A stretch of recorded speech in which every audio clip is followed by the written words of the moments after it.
smarted by an orc, do you?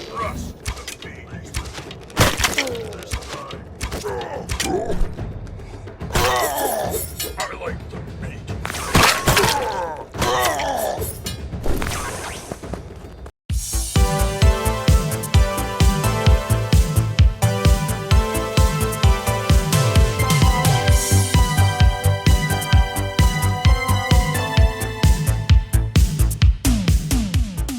Hey guys, what is going on? Chris here with Shughead Gaming, bringing you my review for Trickster VR, developed by Trickster Games and released on PSVR this September 25th for an estimated retail price of $17.99. Of course, that depends on your region.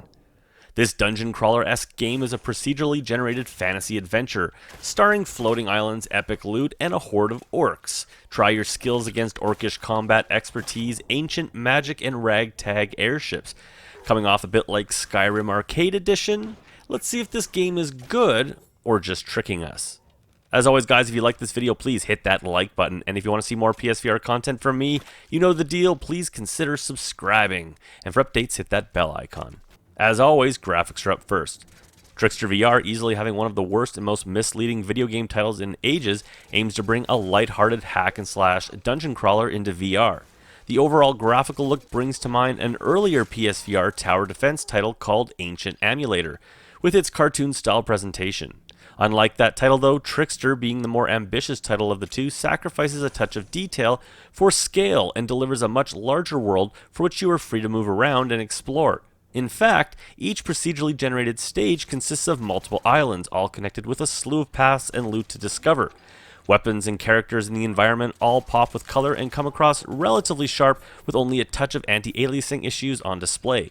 Unfortunately, this sharpness, along with a very decent draw distance, does come at a touch of a price, for everything including your weapons lacks some detail up close and tends to have an overall blurriness to it. This detail drop definitely isn't a deal breaker, but it does tarnish an overall surprisingly decent visual presentation. Character animations of your enemies are nothing special, as are their overall design look. In addition, your character has no arms, body, or even hands. Instead, your utility belt and weapons appear to hang in the air attached to your ghost-like body. Well, this isn't surprising in a VR title, as it can be the norm for many games, but with so many quality titles these days sporting full bodies top to bottom, it does come off a bit cheap and immersion breaking. In addition, hit detection from weapons, while actually fairly decent when hitting enemies, kinda takes a nosedive when striking anything else. Bang your sword and shield together or hit nearby objects and watch as your weapon drifts right through before finally making a clang sound in a very delayed fashion. It is the small touches and final polish that is missing here in Trickster VR and gives an otherwise nice looking title a sense of being rushed to market.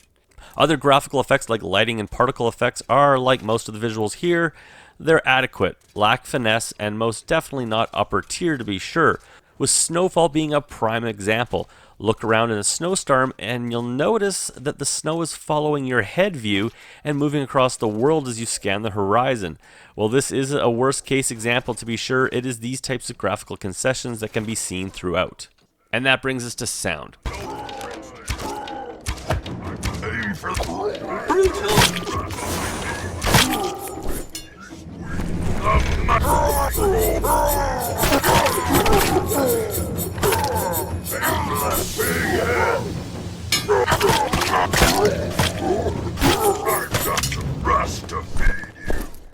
Like the graphics before it, the sound package here is competent enough, but really lacks the next step to be anything more than average.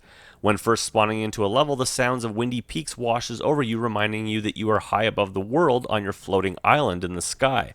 As enemy orcs tread to your position, you are met with the distant grunts and threats of the advancing enemies. The epic orchestral track plays up the tension of attack, and you're on your way. All of this sounds good, doesn't it? Well, it is. Well, mostly. Unfortunately, within 10 minutes, you will have heard most of what every orc has to say, and after a few levels, you will have heard the game's soundtrack in its entirety. What's here is decent, and it won't grate on your eardrums, but it does get a bit samey as time wears on. 3D audio is fantastic, with enemy positioning being spot on, allowing you to easily ascertain an attack coming from behind or the sides or even far off in the distance from a nearby island.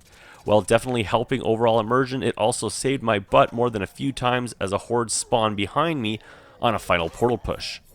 Finally, weapon and impact sounds are detailed and diverse enough to make combat interesting, but there is still an overall generic quality to it all, and along with the occasional delay in impact sounds, Trickster VR delivers an adequate sound package that just lacks some polish. Gameplay is up next. I have jokingly referred to Trickster VR to friends as Skyrim Arcade Edition, and while maybe not very accurate, it does actually really describe this game. Play any one of the 35 levels strewn across 5 regions, and you will find yourself fighting the enemy hand to hand, ranged and with magic, all while taking potions to heal and refill your special abilities. Complete the objective, clear the level, and make your last stand while you wait for the portal home to energize. Upon returning to your hub base, you will spend the collected coin you have collected and spend it on upgrading your weapons of choice to prepare for the next level ahead. There are 18 weapons in total, and all with their own special ability. From these you can pick one melee weapon and one ranged, along with one consumable of choice. These can range from potions and throwing knives to the more magic variety, and throw fireballs and lightning. And that's the game. Completing stages opens up new levels and regions, and certain levels unlock gear. The premise is simple and repetitive for sure, but the game loop is fun, and the difficulty increases quick enough that you will find yourself hungry to get new weapons and upgrades to better defend yourself. That being said, even as fun as this simple adventure is, the game does start to lean on the grindy side of things. While I actually enjoy the grinding games when executed well, here the regions tend to all feel very similar and tend to come off as just being reskinned. That, in addition to the lack in uniqueness that procedurally generated levels provide, dumb AI, and overlong play sessions, tedium begins to set in. And hence we have my arcade reference, as Trickster VR plays well in shorter play sessions, keeping you fresh to come back from time to time. One aspect that would have helped replay value and the long-term enjoyment of Trickster would be the sorely missed co-op mode from the PC version. This was removed from the PSVR version due to performance limitations, but with Firewall 0 Hour running significantly better graphics and 8 versus 8 online play, I feel kind of like the developer just didn't want to spend the effort on properly optimizing the whole port.